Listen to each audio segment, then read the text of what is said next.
नवीद। नमस्ते, मैं डॉक्टर नवीद खान आप सबका स्वागत करती हूं आज के वेबिनार में। Ishan Ayurvedic medical college and research institute के साथ एंड 10 न्यूज़ के साथ हमने आज का ये जो वेबिनार है ये ऑर्गेनाइज़ किया है। सबसे पहले मैं आप लोगों का स्वागत करूंगी हमारे इस वेबिनार में एंड हम आपको हमारे कॉलेज के बारे में आपको थोड़ा सा बताना चाहूँगी कि Ishan Ayurvedic medical college and research centre ये ग्रेटर नोएडा में स्थित है। Ministry of AYUSH government of India के द्वारा ये अप्रूव्ड है, CGHS एम्पैनल्ड है, हमारे यहाँ पंचकर्मा की फैसिलिटीज़ अवेलेबल है। साथ ही हमारे यहाँ स्पेशलिस्ट डॉक्टर्स जो डिफरेंट स्ट्रीम्स है जैसे कि स्त्री रोग हो गया, बाल रोग हो गया, जो हमारी चिकित्साएं हैं विविध प्रकार की, ये भी हमारे हॉस्पिटल में होती है। मैं साथ ही धन्यवाद करना चाहूँगी हमारे चेयरमैन सर का, डॉक्टर DK गर्ग सर का, जिन्होंने ये हमें मोटिवेट किया इस वेबिनार को ऑर्गेनाइज करने के लिए। ऑल्सो मैं आप लोगों को थैंक यू करना चाहूँगी कि आप लोग हमसे जुड़े हैं हमें सुनने के लिए। 10 न्यूज़ का भी मैं धन्यवाद करना चाहती हूँ। 10 news is a great network, 2.40 lakh इनके सब्सक्राइबर है in the YouTube format. So thank you 10 news a lot कि आपने हमें ये अपॉर्चुनिटी दी जिससे कि हम कनेक्ट कर सके विद द ऑडियंस, ताकि हम उन्हें गाइड कर सकते हैं for all the related things जो कि हेल्थ से रिलेटेड हो। साथ ही मैं आपको ये बताना चाहती हूँ कि आपको पता है कि कोविड-19 सिचुएशन जो अभी आई है, इस सिचुएशन के कारण ऐसा हुआ है कि हम घर से बाहर नहीं निकल सकते हैं because of lockdown. Ishan Ayurvedic hospital ने टेली कंसल्टेशन की एक सुविधा अभी आप लोगों के लिए शुरू की है, जिससे आप घर बैठे ही अपनी समस्याओं के बारे में हमें बिल्कुल कांटेक्ट कर सकते हैं।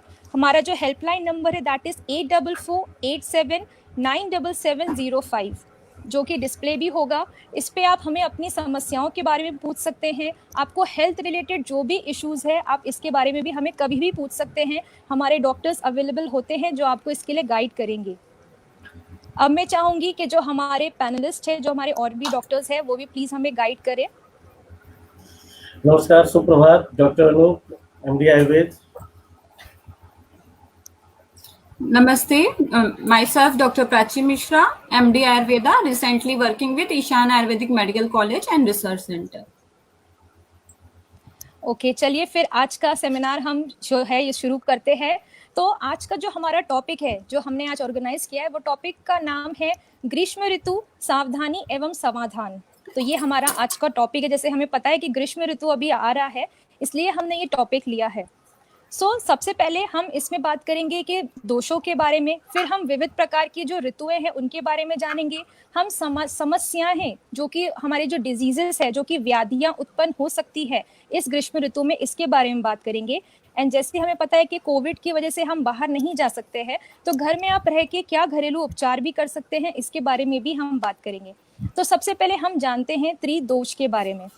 त्रिदोष, ये जो वर्ड है, ये जो शब्द है त्रिदोष, ये हम हर कोई जानता है। त्रिदोष जो है, जो कोई आयुर्वेद से रिलेटेड हो या आयुर्वेद से जुड़ा हो या आयुर्वेद को जानता हो, वो त्रिदोषों के बारे में ज़रूर जानता है।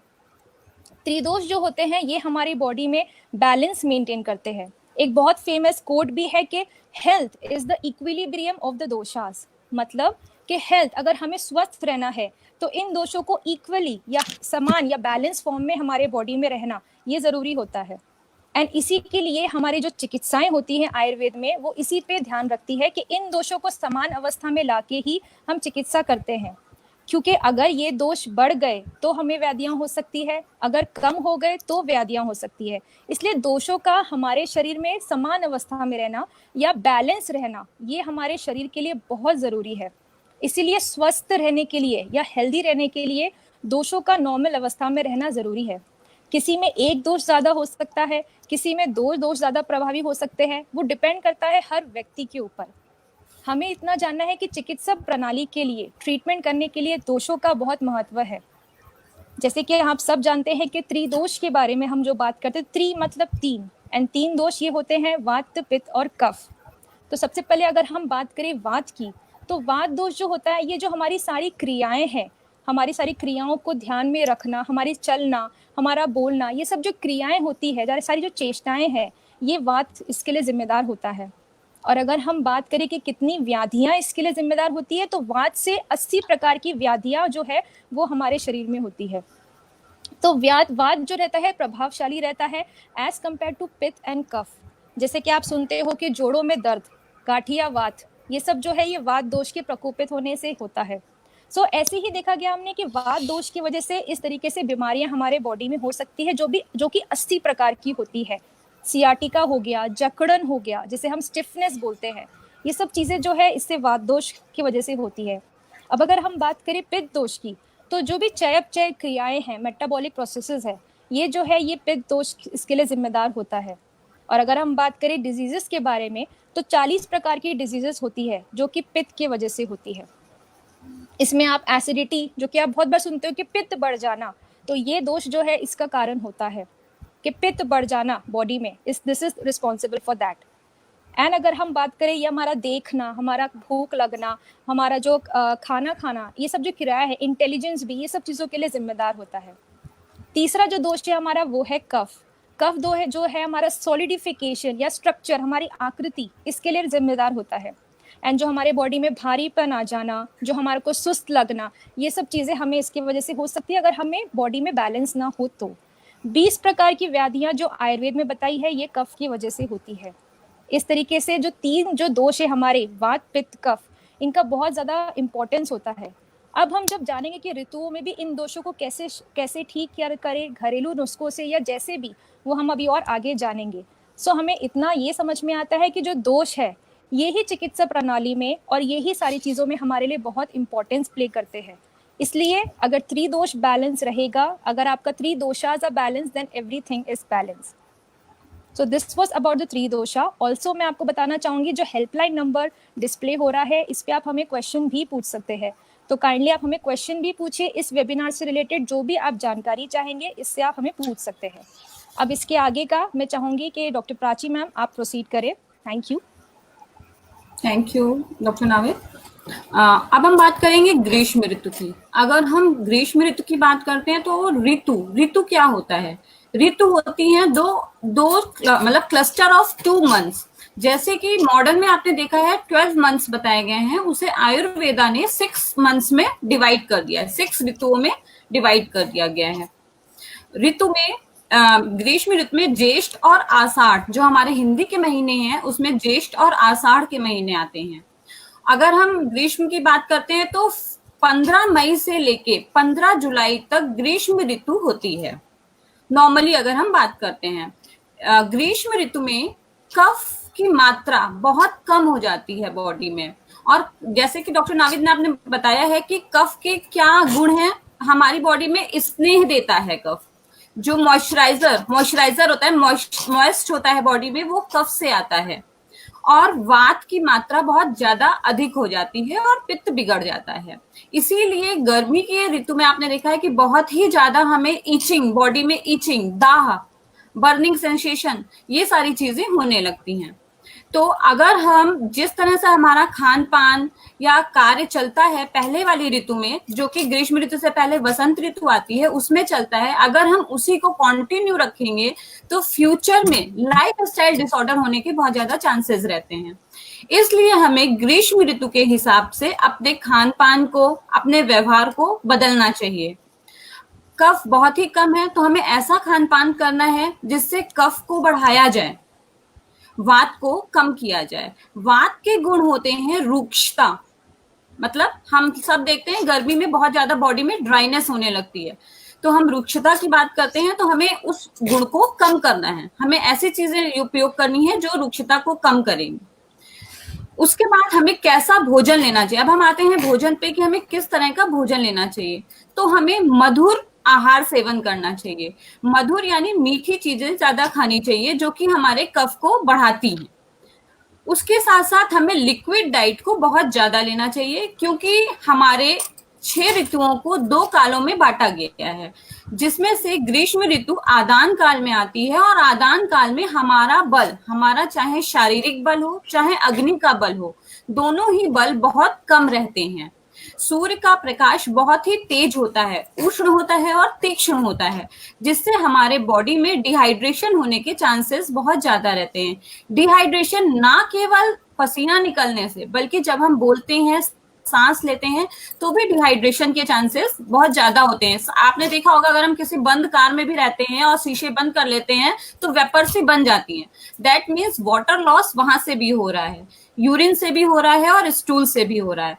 तो हमें मैक्सिमम अमाउंट में वाटर लेते जाना है। अगर हमें प्यास नहीं भी लग रही है तो हमें पानी पीते जाना है कुछ कुछ टाइम के गैप पे। तो हमें पानी के साथ साथ हमें पानी का सेवन करना है। पानी के साथ साथ लिक्विड डाइट में हमें जूसेस का प्रयोग करना है, जूस पीने हैं, छाछ पीना है, लस्सी का प्रयोग करना है। वाग्भट, आचार्य वाग्भट ने बहुत ही अच्छा वर्णन किया है पंचसार का। पंचसार में 5 चीजों से मिला के एक पेया जैसी पीने योग्य सामग्री बनाई जाती है। 5 चीजें क्या हैं? शहद, खजूर, मुनक्का, फालसा, मिश्री और जल को मिला के पंचसार का वर्णन आचार्य वाग्भट ने किया है। अगर हम आचार्य चरक की बात करते हैं तो आचार्य चरक ने घी और दूध का सेवन करने को कहा है। घी और दूध का सेवन हमें अधिक मात्रा में करना चाहिए, जिससे हमारा कफ बढ़ेगा, बॉडी में रुक्षता कम होगी। इसके ही साथ साथ आचार्यों ने शीतल सत्तू, आप लोग ने सत्तू सुना होगा, बिहार के साइड, बिहार और यूपी में सत्तू का बहुत अधिक प्रयोग किया जाता है। जौ का सत्तू, चने का सत्तू, इन सत्तू का प्रयोग करना है, लस्सी का प्रयोग करना है। आपने श्रीखंड, महाराष्ट्र में श्रीखंड का प्रयोग करना बताया गया है, मतलब महाराष्ट्र में श्रीखंड बहुत ही ज्यादा यूज करते हैं, तो श्रीखंड का प्रयोग करना है, जिसे आप मीठा दही भी कह सकते हैं। और रायता, अगर हम रायता खा रहे हैं तो रायता हमें दही का नहीं बनाना है, दही को पतला करके तब रायते का प्रयोग किया गया है। दही का वर्णन आयुर्वेद ने ग्रीष्म ऋतु में बिल्कुल ही मना किया हुआ है। अब अगर हम बात करते हैं कि हमें क्या करना है क्या नहीं करना है, इस चीज की अगर हम बात करते हैं तो हमें योगा या प्राणायाम या एक्सरसाइज बहुत ही कम मात्रा में करनी होती है। उसके साथ साथ हमें दिन में बंद कमरे में, जहाँ पे शीतल अवस्था रहती है, वहां पे हमें सोना है। लेकिन रात में आचार्य चरक ने हमें खुले आसमान के नीचे, जहां पे चंद्रमा की रोशनी हो, यानी आज के टाइम में हम ये कह सकते हैं कि हमें छत पे सोने को बताया है। अगर पॉसिबल हो तो आप छत पे या टेरिस पे सो सकते हैं। अगर उसके बाद की बात करें तो आचार्य चरक ने ये भी बताया, अगर हमें बहुत ज्यादा गर्मी लगती है तो हम चंदन या उशीर, कुछ द्रव्य ऐसे हैं जिनका पानी में मिलाकर उन्हें थोड़ा सा लिक्विड बना के अपनी बॉडी पे लेप कर सकते हैं और कुछ ही मिनट में वो सूख जाता है। उसके सूखने के बाद उसको एज इट इज छोड़ दे, ना वो इतना साफ दिखता है ना कुछ, उससे बॉडी में शीतलता आती है। कई सारे रत्नों का प्रयोग करा गया, बताया गया, जैसे कि मोती का धारण करना होता है। आपको पता होगा, ऐसा बोलते हैं कि जिनको बहुत ज्यादा गुस्सा आती है या जिन पे सूर्य का प्रकोप होता है वो मोती का प्रयोग करते हैं। तो सूर्य का प्रकोप यानी गर्मी से रिलेटेड, तो आप मोती को धारण कर सकते हैं। स्फटिक की माला का प्रयोग कर सकते हैं। और इसके साथ साथ आपको अगर दिनचर्या बताएं तो दिनचर्या में सुबह उठते ही 3 से 4 ग्लास पानी पीना है। घर से बाहर बिना कुछ खाए पिए नहीं निकलना है। जब भी आप घर से बाहर निकलेंगे तो गॉगल्स का प्रयोग करना है। अपने को पूरी तरह से अपने सर को ढक के निकलना है बाहर। उसके साथ ही साथ हमें ऐसे फल खाने हैं, आपने खुद देखा है कि प्रकृति ने अपने आप को खुद ऐसे बनाया है जिस तरह से ऋतुएं होती हैं। जैसे कि आप देखते हैं गर्मी में खरबूजा, तरबूज, अंगूर, इस तरह के फल अधिक मात्रा में मिलते हैं, क्योंकि ये हमारी बॉडी में पानी की मात्रा को बढ़ाते हैं। अगर हम सब्जियों में जाएं तो पालक, मेथी और पालक, मेथी, गाजर, तरोई, लौकी, इन सब का अधिक से अधिक प्रयोग करने को बताया गया है। तरबूज की अगर बात करते हैं तो आप सबको पता है 90% उसमें वाटर का अमाउंट होता है, तो अधिक से अधिक इन सारे द्रव्यों का प्रयोग करना है। Thank you. अभी हमने देखा कि क्या क्या जरूरत है लेना, लेकिन अब जानना ये भी जरूरी है कि क्या क्या नहीं लेना चाहिए। तो कैसे ऐसे आहार हैं जो कि जैसे भोजन है जो कि नहीं लेने हैं, तो ऐसे अपने डेली रूटीन है जो नहीं करने हैं हैबिट्स, तो इसको जान लेना भी बहुत जरूरी है। मैम ने इतने प्रकार के खान पान बताए, ठीक है, तो इनके अलावा जैसे बाकी मधुर रस का सेवन करने के लिए बोला है, तो कौन सा रस का सेवन नहीं करना है हमें, तो खास करके अम्ल खट्टे वाले, कटु जो तीखे होते हैं, कसैले होते हैं, कड़वे होते हैं, और लवण, नमकीन, और साथ ही साथ क्षारीय, ऐसे जो रस वाले आहार हैं, जो भोजन है, जिसमें कि आजकल आप कह सकते हैं दही, मैम ने मना किया, दही आएगा, ठीक है, अमरस प्रधान है। साथ ही साथ आपके जितने भी फास्ट फूड, जंक फूड्स हैं, जितने भी विदाई, उष्ण विदाई आहार विहार है, उनका आपको सेवन नहीं करना, ठीक है, क्योंकि ये सबसे ज़्यादा हमारे शरीर में उष्णता, दाह उत्पन्न करेंगे, ठीक है। और हमारे डाइजेशन को, जो कि इस समय आप मैम ने बताया भी, प्राची मैम ने बताया कि हमारी अग्नि और शरीर का बल घटा हुआ रहता है, क्योंकि ये आदान काल है, इसलिए ऐसे रसों का सेवन हमें नहीं करना है जिससे कि हमारे पित्त में दुष्टि आए और हमारा अग्नि क्या हो, कमजोर, ठीक है, हमारे जो खाने की शक्ति है, पाचन शक्ति है, जठराग्नि की शक्ति है, वो कम हो जाए, तो इसका ध्यान रखना है। और उसके बाद क्या नहीं करना है साहब, देखिए तो हमें जो मैम ने बोला कि लिक्विड डाइट लेना है, इसका मतलब, इसके अपोजिट क्या मतलब है, घन आहार नहीं लेना है, ठीक है। तो जितने भी सॉलिड मटेरियल है, बहुत ही एक्सेसिवली सॉलिड हो, बहुत ही ड्राई हो, ऐसे रुक्ष, मतलब रुक्ष जिसे कहते हैं, रुक्ष भोजन नहीं करना, ठीक है। तो कोशिश रहे कि जो बहुत तरल पदार्थ हो, जैसे हमने बोला कि बहुत प्रकार के लिक्विड डाइट को उन्होंने बताया, उनका सेवन करें। और जो थोड़े से क्या कहते हैं, जो भी हम गर्म खाना बना रहे हैं, जैसे आयुर्वेद में बोला गया है कि स्निग्ध और उष्ण भोजन लेना है, लेकिन यहाँ पे थोड़ा सा समर सीजन में, जो कि आपका ये गर्म का क्षेत्र है, गर्मी का समय है, इस दौरान आप गर्म की जगह पे थोड़ा सा उसे सुखोष्ण रूप में लें, ताज़ा ही बना हुआ क्या कहते हैं, निकाल करके थाली पे न खाएं, जैसे प्लेट में तवे पे गर्म किया पराठा और तुरंत खाने लगे, ऐसे नहीं करना, थोड़ा उसको सुखोष्ण होने दीजिए, उसके बाद सेवन करें, ठीक है। तो इसका बहुत, ये सब चीज़ छोटी छोटी बातें हैं जिनका हमें बहुत विशेष ध्यान रखना, ठीक है। यही हमारे क्या करते हैं, त्रिदोष को बलवान बना के रखते हैं, संबल बना के रख सकते हैं, जैसा मैंने बताया, इक्विलिब्रियम में रखते हैं, और इक्विलिब्रियम रहेंगे तो हमारे शरीर को क्या करेंगे, ये फ्लरिश करेंगे, और कोई डिजीज नहीं। तो ये रही खान की बात। खाने में और देखा जाए तो हम लोग करते हैं, खासकर जो पीने में लोग करते हैं, आजकल बहुत लोग लाइन लगा करके क्या कहते हैं, मंदिरालय के आगे पीछे लाइन लगा रहे हैं, वो न करें। इस मौसम में सीधे सीधे लीकर का एकदम मना ही है, तो बिल्कुल न ले, ठीक है। और जो लेते हैं, एडिक्टेड हैं, वो बहुत ही डाइल्यूटेड फॉर्म में ले, ठीक है। और न ले तो अच्छा है, लेकिन अगर एडिक्टेड हैं, एल्कोहल विड्रॉल में जा सकते हैं आप, तो इसीलिए बहुत ही डाइल्यूटेड फॉर्म में, बहुत कम मात्रा में, ठीक है, तो ज़्यादा अच्छा रहेगा, ठीक है। अगर हम बिहार पे आए तो बिहार में देखेंगे, मतलब जो हमारे डेली रूटीन जो हैबिट्स हैं, उनमें सबसे ज़्यादा जरूरी है कि हम एक्सरसाइज, ठीक है, एक्सरसाइज के लोग बहुत ही आजकल हैबिट हो चुके हैं, जिम 1-1 घंटा, 1.5 घंटा कर रहे हैं। कई लोग अपने इस लॉकडाउन में वीडियो शो कर रहे हैं जो 1-1 1.5 घंटा तक जिम में लटके हुए हैं, तो एसी में कर रहे हैं, इसीलिए उनको उतना तकलीफ नहीं दे रहा है, लेकिन जैसे ही बाहर निकल रहे हैं एसी के बाहर, पसीने से तरबतर हो जा रहे हैं, ठीक है। क्यों? क्योंकि ये एक्सेसिव स्वेटिंग हो जाती है, जिसके कारण से, एक्सेसिव स्वेटिंग होने के कारण से हमारा थर्मो रेगुलेटरी सेंटर बिगड़ जाता है, ठीक है। तो हमारे तापमान की जो नियंत्रण है, वो हमारे हाथ से छूटने लगता है, इसीलिए अत्यधिक व्यायाम नहीं करना, ठीक है। अत्यधिक पैदल नहीं चलना है। आजकल लॉकडाउन में तो आप पैदल नहीं चल रहे, लेकिन ट्रेडमिल घर पे रख लिया होगा और उसको बहुत स्पीड में चला रहे होंगे आप, तो उस स्पीड को कंट्रोल करिए, मंद मंद स्पीड से चलाइए, ठीक है। और इतना चलाइए कि माथे में थोड़ा सा पसीना आ गया, आपका आज व्यायाम हो गया।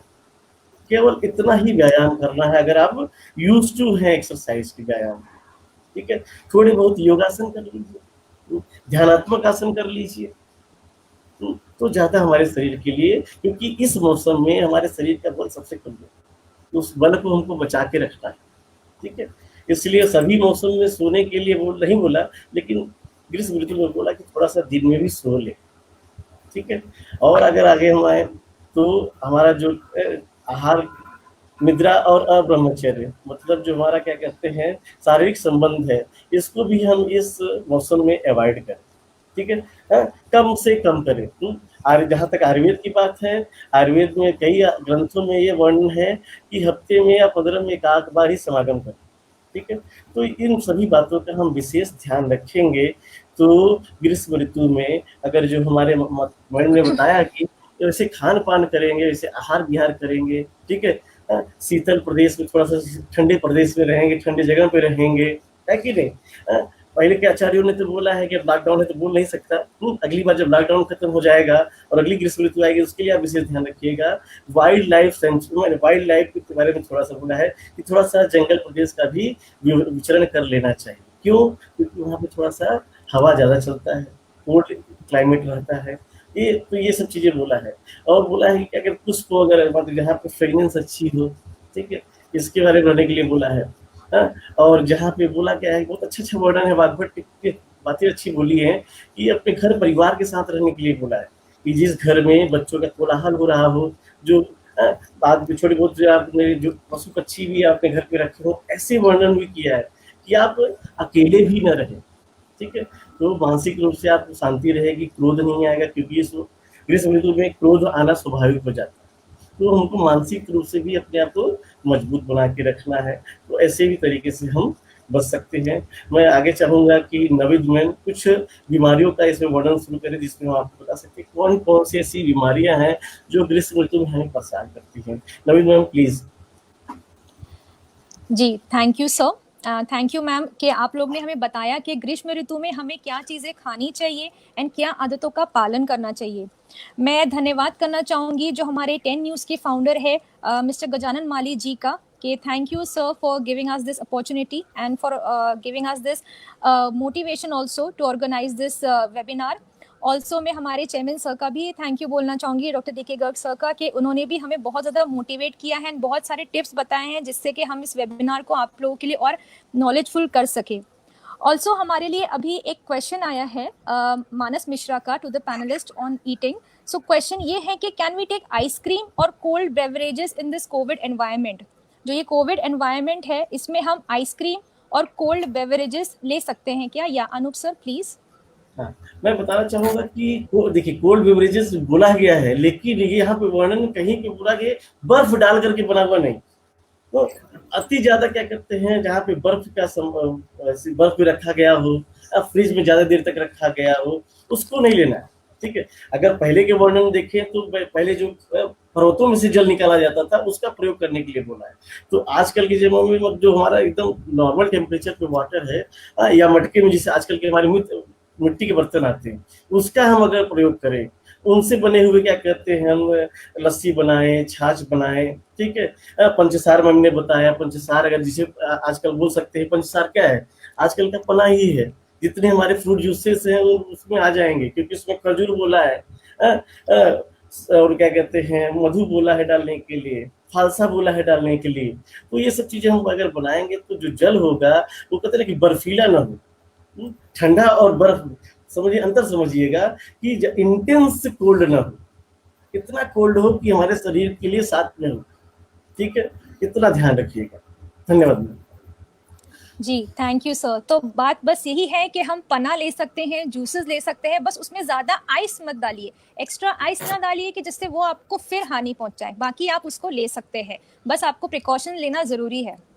साथ ही में मैं आपको बताना चाहूँगी जो हमारा हेल्पलाइन नंबर है 8448797705, जो कि डिस्प्ले भी हो रहा है, उस पर आप अपने क्वेश्चंस हमें पूछ सकते हैं एंड ऑल्सो हम कंसल्टेशन भी करते हैं। जैसे कि अभी आपको हमारे डॉक्टर्स ने डाइट के बारे में बताया, तो हमारे हॉस्पिटल में भी जो है सारी चीज़ें अवेलेबल हैं। आप कभी भी जब आफ्टर द लॉकडाउन आप आके भी हमें मिल सकते हैं, एक प्रॉपर डाइट कैसे लेना, क्योंकि डाइट हमारे लिए बहुत ज़रूरी होता है। So you can come in our hospital any time that is located in the Greater Noida. अब हम बात करेंगे अबाउट द डिजीजेस, जो समस्याओं के लिए हम बैठे हैं कि क्या क्या समस्याएं होती हैं ग्रीष्म ऋतु में। क्योंकि ग्रीष्म ऋतु में आपने तो ये सुन लिया कि क्या हमें करना है, क्या नहीं करना है, हैबिट्स के बारे में सुन लिया, आदतों के बारे में सुन लिया, खाने के बारे में सुन लिया।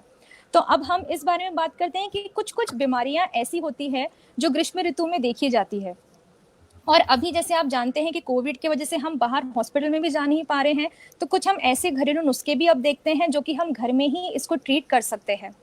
तो कुछ कुछ बीमारियों को अभी हम डिस्कस करेंगे। सबसे पहले जो ज़्यादातर देखी जाती है वो है पेट की समस्याएं, डाइजेस्टिव डिसऑर्डर्स या पेट की जो बीमारियां हैं। उसमें से भी जो डायरिया, जिसे हम कहेंगे दस्त या लूज मोशन, ये बहुत बार देखा जाता है कि ये मौसम में जो ग्रीष्म ऋतु है इसमें ये देखा गया है।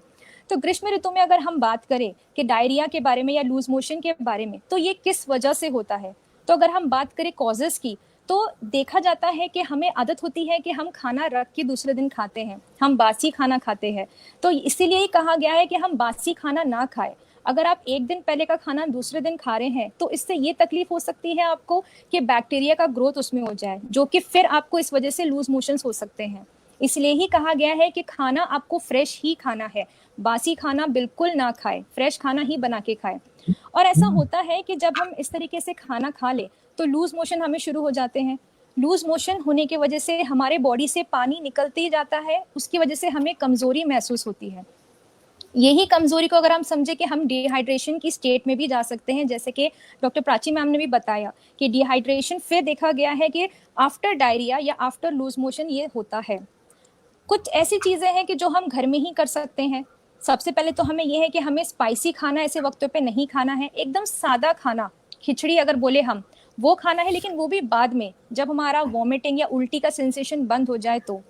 आप सब जानते हैं ORS के बारे में, ओरल रिहाइड्रेशन सॉल्ट या सोल्यूशन के बारे में। आप घर में ही ORS बना सकते हैं, वो इस तरीके से जो मैं आपको बताऊंगी अभी।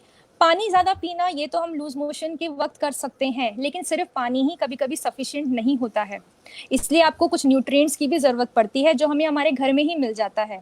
उसके लिए आपको एक साफ पतीला लेना है, उस पतीले को आपको गैस पे रख के उसमें पानी डालना है। पानी आपको डालना है उसमें 5 कप। 1 कप आपका मेजर करेगा 250 ml का। इसको आप डालिए 5 कप को पानी में एंड देन इसको बॉईल करिए। बॉईल होने के बाद टीस्पून जो हमारा रहता है, तो 1 टीस्पून जो रहेगा उसको आधा करके उसमें नमक डालिए एंड 6 टीस्पून उसमें शुगर यानी कि शक्कर डालिए। तो ये हुआ हमारा ORS। इसको आप घोलिए, इसको तब तक घोलते रहिए जब तक कि इसकी शुगर पूरी तरीके से या जो शक्कर है ये पूरी तरीके से ना घुल जाए। इसको अच्छे से बॉईल होने दीजिए 2-3 मिनट के लिए और एंड देन फिर इस मिश्रण को आप ठंडा होने के बाद इसको दिन में घूंट घूंट के द्वारा, ऐसा नहीं कि एक साथ पूरा पी लिया, हम कहते हैं ना सिप्स, ऐसा सिप्स लेते हुए घूंट लेते हुए दिन में इसको 2-3 बार पीते रहिए। इससे ऐसा होगा कि आपके लूज मोशन पे भी कंट्रोल होगा एंड आपका जो पानी का जो कंटेंट कम हो गया है आपके शरीर में, इसको भी बैलेंस करने में ये जो सोल्यूशन है ये आपको हेल्प करेगा। क्योंकि बाहर अभी जाना हमारे लिए पॉसिबल नहीं है, तो आप घर में ये ORS को अपने बच्चों को भी दे सकते हैं, आप खुद भी ले सकते हैं। थोड़े थोड़े अमाउंट में इसको दिन में लेते रहिए। इसमें अपने आप आपका जो देखा गया है कि पानी जब बॉडी में से इतना निकल जाता है तो यूरिन में भी प्रॉब्लम हो जाती है। ये सब चीज़ों के लिए ये ORS का जो सोल्यूशन है ये आपको हेल्प करेगा। तो इस तरीके से आप घर में ही ORS का सोल्यूशन बना सकते हैं या मार्केट से भी ला के आप घर में रख सकते हैं।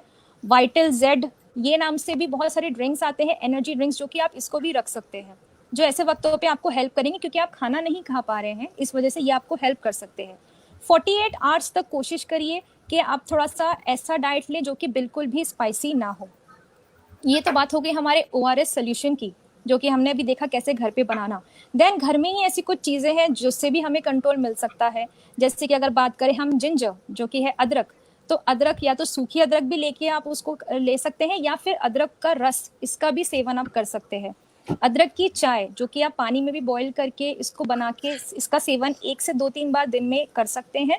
इस तरीके से ये आपको हेल्प करेगा इस दौरान। ऑल्सो पुदीना जो कि बहुत अच्छा साबित होता है ऐसे वक्तों पे, पुदीने की 2-3 पत्तियां जो हैं आप चबाइए उसको 2-3 बार दिन में। ऑल्सो आप इसको पानी में गर्म करके, कोई भी एक काढ़ा जो हम बनाते हैं तो पहले हमें काढ़े को इतना बॉईल करना है कि वो 1/3 1/3 भाग उसका रह जाए, फिर उसको आप छान के पिए एंड देन उसमें आप पुदीने को डाल सकते हैं। पुदीने को डालकर उसको उबाले इतना कि फिर 1/3 यानी 1/3 उसमें मिक्सचर रह जाए एंड देन वो आप पी सकते हैं। इसी के बदले जब पुदीना है तो वहाँ पर आप दालचीनी का भी इस्तेमाल कर सकते हैं, वो भी बहुत ज़्यादा हेल्प करता है हमें। साथ ही साथ इसमें आप जो रहता है, दही तो हम वैसे नहीं लेते हैं, लेकिन बटर मिल्क ले सकते हैं आप, जो कि छाछ है, जो कि अवेलेबल होता है बाहर भी, या आप घर में भी कर सकते हैं इसका, तो छाछ का प्रयोग कर सकते हैं आप, जो कि आपको इसमें हेल्प करेगा। ठीक है, ये सब चीज़ें हमने देखी है। एंड क्यूमिन जो कि जीरा होता है, तो जीरे का भी जो पाउडर है उसका भी आप इस्तेमाल कर सकते हो। तो कुछ ऐसी घर में ही ऐसी चीज़ें हैं जो आपको हेल्प करेगी इसको कंट्रोल करने के लिए, जो कि वॉमिटिंग एंड आपका जो उल्टी है इसको भी कंट्रोल करने के लिए आपको हेल्प करेगा। सो ये देखा है हमने कि कैसे हम लूज मोशन को कंट्रोल कर सकते हैं। डिहाइड्रेशन की कंडीशन ज़्यादा सीवियर नहीं होनी चाहिए, वरना आपको इससे चक्कर भी आ सकता है, आपको इससे और भी तकलीफ हो सकती है जिससे हॉस्पिटल जाना पड़े। इसलिए आपको जब लूज मोशन शुरू हो तो आप जल्दी ही इसको कंट्रोल करिए, वरना ऐसा होगा कि आपको हॉस्पिटल जाना पड़ेगा। अभी आप पहले ही जानते हैं कि ऐसी सुविधाएं उपलब्ध नहीं है, आपको तकलीफ हो सकती है, इसलिए ऐसे स्टेज पे ही मत जाने दीजिए कि आपको हॉस्पिटल जाना पड़े। कोशिश करिए कि घर में रह के ही आप इसे कंट्रोल कर ले, लेकिन अगर बहुत ज़्यादा बिगड़े तो फिर तो हमारे पास ऑप्शन नहीं बचता है, क्योंकि फिर आपको हॉस्पिटल में IV फ्लूइड, सलाइन वगैरह लगाते हैं। लेकिन घर में ये ORS का जो मैंने आपको बताया है कैसे बनाना, ये आपको बहुत हेल्प करेगा, इसको आप यूज़ कर सकते हैं। साथ ही एक चीज़ देखी गई है कि पेट दर्द भी बहुत ज़्यादा होता है। ये पेट दर्द का भी रीज़न ये है कि हम जो बासी खाना खा लेते हैं, ये बहुत बार देखा गया है, कल रात की रोटी खा लिया, कल रात का खाना खा लिया, ये बिल्कुल ना करें। ऐसा करने से आपको तकलीफ होगी, आपको पेट में दर्द होगा, और भी अन्य समस्याएं, एसिडिटी, उल्टी, ये सब चीज़ें भी आपको हो सकती है। पेट में दर्द होना ये लूज मोशन की वजह से भी हो सकता है, स्पाइसी फूड खाने की वजह से भी हो सकता है, ऐसे कई रीज़न है जिसकी वजह से पेट का दर्द हो सकता है। तो आप लोगों से यही है कि आप लोग पुराना खाना ना खाएं, फ्रेश खाना खाएं, एंड जहाँ तक हो सके, अभी तो नॉनवेज वैसे ही बंद है, नॉनवेज को पूरी तरीके से बंद कर दीजिए, वो आपके लिए और तकलीफ देगा आपको। पेट में दर्द अगर आपको हो रहा है बहुत ज़्यादा, तो बेटर है कि आप घर में उसके लिए कुछ चीज़ें कर सकते हैं। तो इसमें मेथी दाना, तो मेथी दाने को भून के इसका आप पाउडर को गर्म पानी से सेवन कर सकते हैं। 1 ग्लास या आधे ग्लास पानी में आप डाल के इसका सेवन कर सकते हैं। ये आपको पेट दर्द में हेल्प करेगा, जो कि एसिडिटी को भी कम करेगा। साथ ही नींबू का रस, लेमन वाटर भी बहुत ज़्यादा हेल्पफुल होता है ऐसे टाइम पे, जो कि आपको हेल्प करेगा विद दिस पेट दर्द। ऑल्सो अगर हम देखें कि बनाना, अगर घर में केला हो तो केला भी आप खा सकते हैं। केले के भी ऐसे बहुत से फ़ायदे हैं, न्यूट्रिएंट्स को भी कंप्लीट करने के लिए ये बहुत ज़्यादा उपयोगी होता है। तो ऐसी कुछ घर में ही चीज़ें हैं जो आप कर सकते हो। पुदीना अगेन यहाँ पर आता है, तो काढ़ा जो बनाना है वो आपको हमने पहले ही बता दिया है कि किस तरीके से आप इसको कर सकते हैं।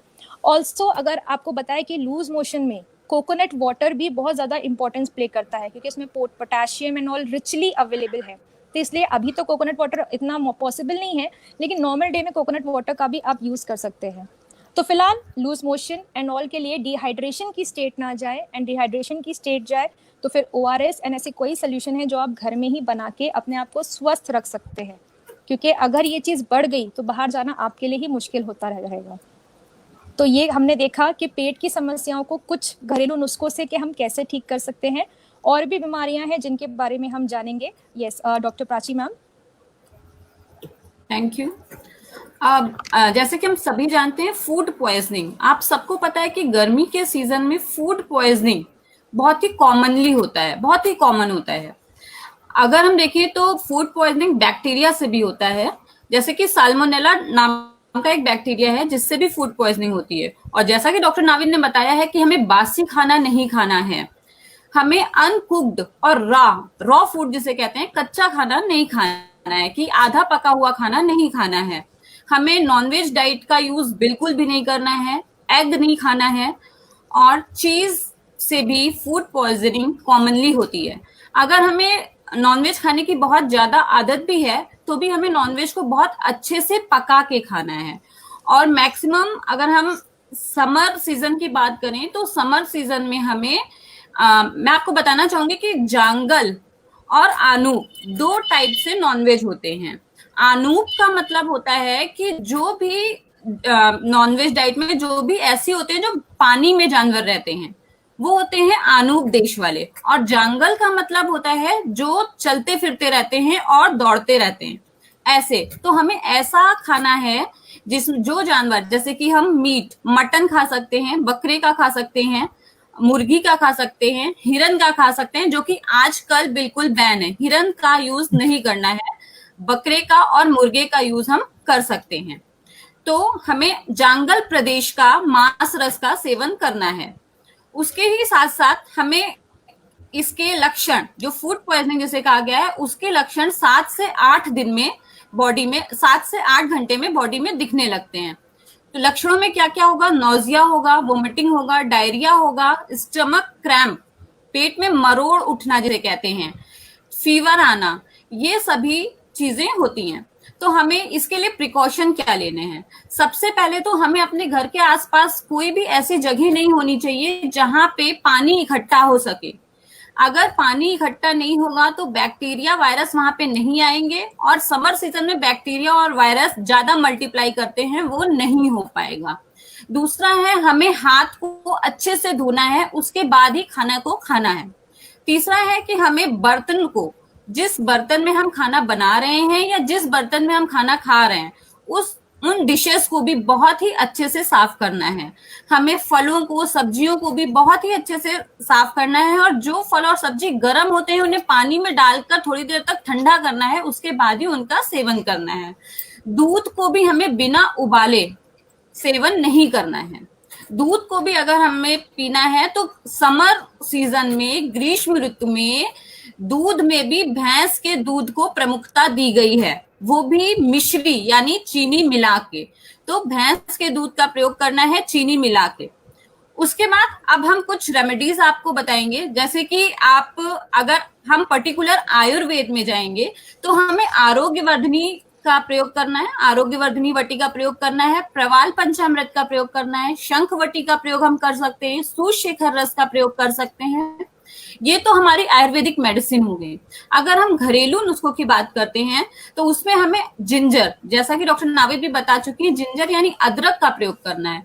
अदरक की स्लाइस को लेके भी हम खा सकते हैं, और नहीं, अगर वो हमें कड़वी लगती है, नहीं खा सकते हैं हम, तो अदरक को पानी में उबाल के उसमें अपने स्वाद के अनुसार चीनी का प्रयोग करके उसे पीना है। एक तो जिंजर हो गया। दूसरा, हमें लेमन, नींबू पानी का प्रयोग करना है। आप सबको पता है कि नींबू में एसिड होता है, और एसिड हमारे बैक्टीरिया को किल करने में बहुत ही अच्छी भूमिका निभाएगा, तो हमें लेमन का प्रयोग करना है। उसके बाद हमें तुलसी के पत्ते के रस का प्रयोग करना है। तुलसी के पत्तों को लेना है, उन्हें अच्छे से बॉयल करना है और उसका रस निकालना है और उसका प्रयोग करना है। हमें लहसुन का प्रयोग करना है। लहसुन एंटी इन्फ्लेमेटरी होता है, डायरिया और एब्डोमिनल पेन में बहुत ही अच्छी भूमिका निभाता है, तो हमें लहसुन का प्रयोग करना है। लहसुन को हम कच्चा भी खा सकते हैं और भून के भी खाया जा सकता है। जीरे का प्रयोग करना है, क्यूमिन यानी जीरे का प्रयोग करना है। जीरे को बॉयल करके उसका पानी पीना है, और अगर आप उससे भी ज्यादा अच्छा इफेक्ट चाहते हैं तो उसमें कोरिएंडर यानी धनिये के पानी को मिला के जीरे के पानी का प्रयोग करना है। अगर हम सिंगल हर्ब्स में जाएंगे, सिंगल ड्रग्स में जाएंगे, तो हमें आंवले का प्रयोग करना है, हमें हरितकी का प्रयोग करना है, हल्दी का प्रयोग करना है, पिप्पली का प्रयोग करना है। जैसा कि आप सभी जानते हैं, कोविड-19 का टाइम है और आप सबको पता होगा कि हमारी आयुष यानी आयुर्वेदा की भी बहुत सारी ड्रग्स ऐसी हैं जिनका ट्रायल चल रहा है। आपने अश्वगंधा, गिलोय और यष्टि मधु और आयुष 64, ये 4 मेडिसिन ऐसी हैं जिनका ट्रायल पेशेंट पे किया जा रहा है। आयुष 64 में भी 4 मेडिसिन हैं, दालचीनी, पिप्पली, दालचीनी है, पिप्पली है और काली मिर्च है। इन सब का प्रयोग जो है पेशेंट पे किया जा रहा है। ठीक है, तो ये तो बात हुई फूड पॉइजनिंग की। अब हम आते हैं जॉन्डिस। आप सबको पता है कि जॉन्डिस भी ग्रीष्म ऋतु में कॉमनली होता है। तो जॉन्डिस में हम कहते हैं कि लीवर का फंक्शन जो है वो थोड़ा सा हैम्पर हो जाता है। लीवर फंक्शन हैम्पर होने के साथ साथ बाइल डक्ट का फंक्शन भी हैम्पर होता है। बाइल डक्ट, उसके साथ हमें एक्यूट हेपेटाइटिस होती है। एक्यूट हेपेटाइटिस यानी वो हमारे वायरस के थ्रू होती है। तो इसमें भी हमें क्या लक्षण आते हैं? भूख नहीं लगती है। ज्यादातर पेशेंट आपसे कहेगा कि मुझे भूख नहीं लग रही है, उसको पेट दर्द होता है, फीवर होता है, वोमिटिंग आती है। तो यही सारे लक्षण जॉन्डिस के भी रहते हैं। तब हमें क्या करना है? तब आपने मकोए का नाम सुना होगा, मकोए के बीज का प्रयोग करना है। दूसरा, भूनिम्ब का प्रयोग करना है। कच्चे पपीते को सलाद के साथ खाना है। एरंड की पत्तियों के रस का प्रयोग करना है। श्योनाक के छाल का प्रयोग करना है। श्योनाक का बहुत ही अच्छा प्रयोग, बहुत ही अच्छा यूज बताया गया है। अगर आप श्योनाक के छाल का प्रयोग करते हैं तो जॉन्डिस 3 दिन में ठीक होने का दावा किया जाता है। और पुनर्नवा, श्योनाक, भूनिम्ब, इन तीनों की छाल को मिला के अगर आप पानी में उबाल के काढ़ा बनाएंगे तो जॉन्डिस 7 दिन से लेके 3 दिन के अंदर अंदर खत्म होने का दावा करते हैं। और इसके बाद अगर हम बात करें तो हमारी आईज आईज का प्रोटेक्शन हमें कैसे करना है।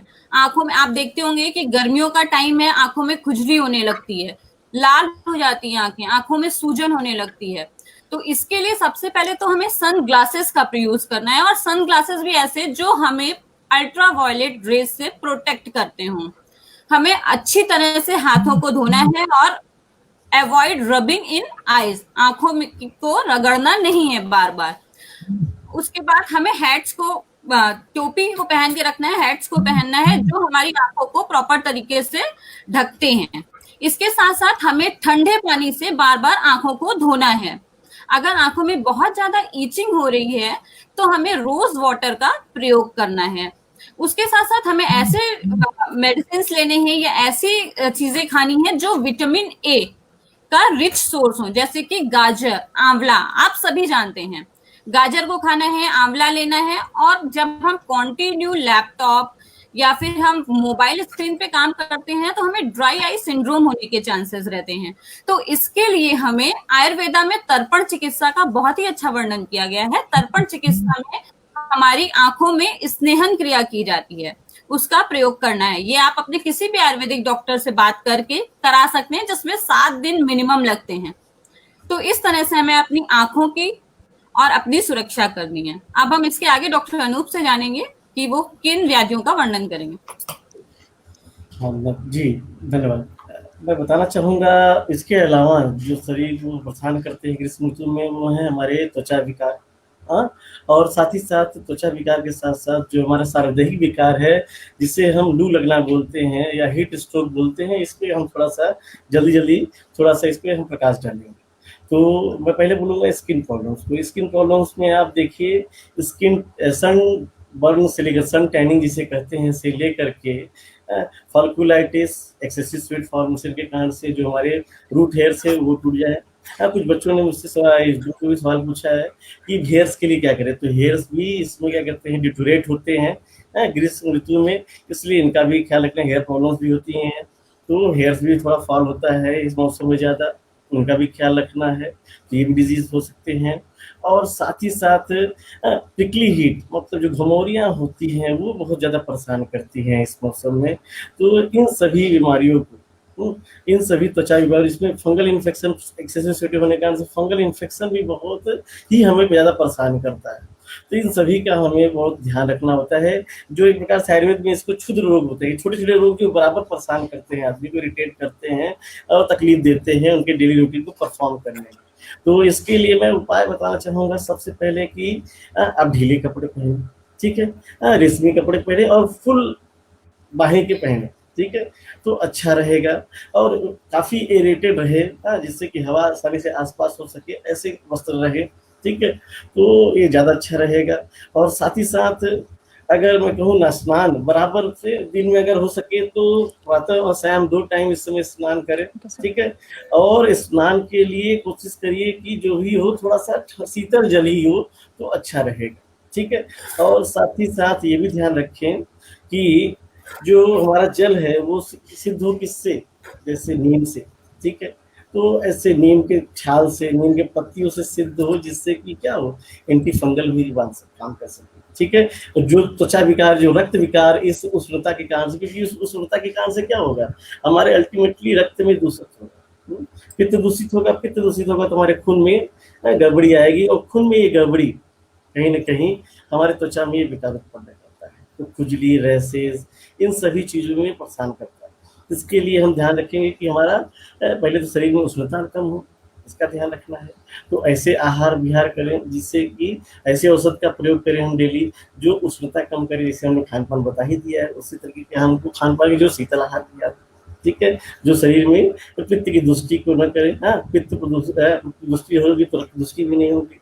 और साथ ही साथ हम बाहर जो हम हाइजीन मेंटेन आजकल लॉकडाउन में ऑलरेडी कर रहे हैं, उसी को थोड़ा सा हमें कंटिन्यू करना है, और उसको थोड़ा सा हमें स्नान में भी लेके जाना है। तो वो जल जो हम सिद्ध करें वो नीम के छाल से हो, और कुछ लोग सीरीज के छाल का भी प्रयोग करते हैं जो कि एंटी टॉक्सिक बोला गया है, जो टॉक्सिन्स के लिए अगेंस्ट काम करता है, विषग्न है, तो उसका भी प्रयोग कर सकते हैं। और अगर हम बात करें इस समय सबसे ज़्यादा लॉकडाउन में खुलने वाला है, जल्द भगवान की दया से खुल जाएगा, तो आप लोग ज़्यादा से ज़्यादा कार्यक्षेत्र की ओर जाएंगे, तो धूप में न निकले, क्योंकि अगर ज़्यादा धूप में आप निकलेंगे तो हीट स्ट्रोक होने की, लू लगने की संभावना बहुत ज़्यादा प्रबल होती है।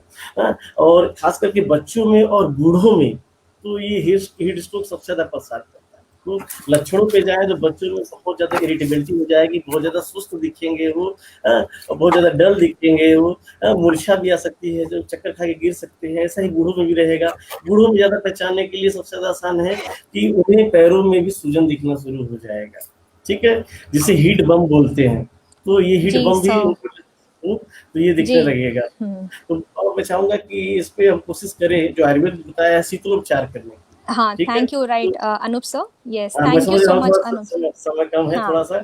एक बस मैं चाहूंगा कि एक लास्ट में आपको ऐड कर दूं, जो आयुष ने जारी किया है काढ़ा, जो रिसर्च का है, 6000 लोगों पे रिसर्च किया गया है, 6000 रोगियों पे रिसर्च किया गया है। जो आयुष काढ़ा, कंटेंट नोट कर लें आप बस जल्दी से जल्दी, जिसमें 4 चीजें हैं, उनको आप नोट कर लीजिए। जिसमें तुलसी पाउडर 4 भाग, 2 भाग सौंठ, 2 भाग दालचीनी और 2 भाग काली मिर्च है। इसको मिला करके आप ले लीजिए, और एक चुटकी, एक एक कप में जब डालें आप, तो आधा कप होने तक उबालें, और आधा कप होकर सुबह शाम इसको पीजिए, और आप कोरोना से मुक्त होंगे। और ये प्रूवन हो चुका है, 6000 लोगों में से लगभग जी। 5,500 के ऊपर लोग यस, इससे यस सर। स्वस्थ हो चुके हैं, निगेटिव हो चुके हैं।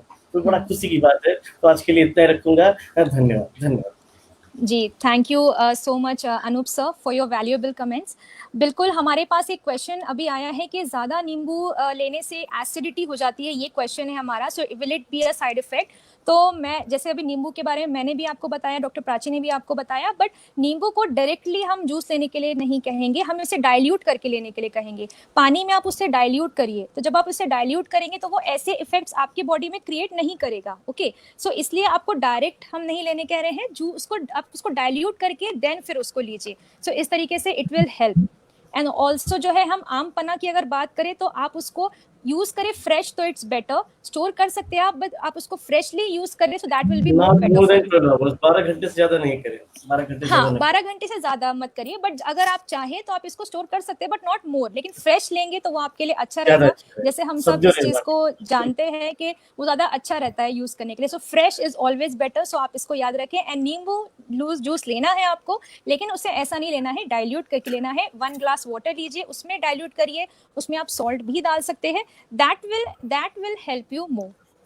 तो मैं धन्यवाद करना चाहूँगी 10 न्यूज़ का कि उन्होंने हमें ये प्लेटफॉर्म दिया, हमें इस चीज़ के लिए। ऑल्सो मैं हमारे chairman sir doctor D K Garg sir का भी धन्यवाद करना चाहूँगी कि सर ने हमें इतना गाइड किया, उनके जो चीज़ें हमने वो भी बताई आपको। Also Indian Ayurvedic health tips, हमारा फेसबुक पे जो पेज है इसे भी आप लाइक करिए। इस पे बहुत सारे ऐसे घरेलू नुस्खे हैं जो आप इसको अपने लाइफ में यूज़ कर सकते हैं। ऑल्सो जो हमारा नंबर है, that is a telemedicine number, is 8448797705। तो आप बिल्कुल ये नंबर, आप कभी भी हमें इसके लिए कॉन्टैक्ट कर सकते हैं। We are always there to guide you. And Ishan Ayurvedic college situated in Greater Noida has many best facilities for you, including the Panchakarma as well. तो बिल्कुल आप हमारे हॉस्पिटल में आइए, ये आपके लिए बहुत बेनिफिशियल रहेगा and it will be very fruitful for you as well. So मैं आप सबका धन्यवाद करना चाहूँगी। ग्रीष्म ऋतु में आप अपना ध्यान रखिए। आई होप कि ये हमारी सारी वैल्यूएबल चीज़ें आपको पसंद आई हो, आप इन चीज़ों को अपने लाइफ में इंक्लूड करिए। एंड आप सबका धन्यवाद करूँगी। ऑल्सो धन्यवाद करना चाहूँगी डॉक्टर अनूप सर का, डॉक्टर प्राची मिश्रा का। एंड हम लोग अवेलेबल है ऑलवेज, तो आप लोग कभी भी हमें आके मिल सकते हैं in Ishan Ayurvedic medical college. And we will be also keep trying for more such videos from our self. Okay, thank you so much. धन्यवाद, धन्यवाद। नमस्ते, नमस्कार सर। नमस्ते।